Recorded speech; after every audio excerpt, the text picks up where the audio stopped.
আসসালামু আলাইকুম। আজকের ভিডিওতে আপনাদের দেখাবো কিভাবে খুব সহজে ঘরে বসে আপনার মোবাইল বা কম্পিউটার থেকে বিএমইটি 3 দিনের ট্রেনিং সার্টিফিকেট ডাউনলোড করবেন। তো চলুন কথা না বাড়িয়ে কম্পিউটার স্ক্রিন থেকে দেখে নেওয়া যাক। প্রথমে আপনি গুগল ক্রোম বা যেকোনো একটি ব্রাউজার ওপেন করবেন। তারপর এখানে সার্চ করবেন বিএমইটি পিডিও সার্টিফিকেট ডাউনলোড। তারপর আপনার সামনে বিএমইটি এলএমএস নামে এই লিঙ্কটি দেখতে পাবেন। লিঙ্কে প্রবেশ করবেন। লিঙ্কে প্রবেশ করার পর এখানে আপনার পাসপোর্ট নাম্বারটি দিবেন। পাসপোর্ট নাম্বার দেওয়ার পর ক্যাপচার কোডটি রিলোড করে নেবেন। তারপর এখানে দেওয়া ক্যাপচার কোডটি এই বক্সে বসাবেন। তারপর এখান থেকে সার্চ বাটনে ক্লিক করবেন। সার্চ বাটনে ক্লিক করার পর এখানে আপনার সার্টিফিকেটটা চলে আসবে।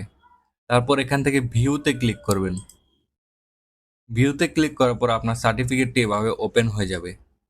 ওপেন হওয়ার পর আপনি চাইলে এখান থেকে ডিরেক্ট ডাউনলোড করতে পারবেন অথবা প্রিন্ট করে নিতে পারবেন। ভিডিওটি ভালো লাগলে অবশ্যই সাবস্ক্রাইব করবেন। কিছু বুঝতে না পারলে কমেন্ট করে জানাবেন। Thanks for watching.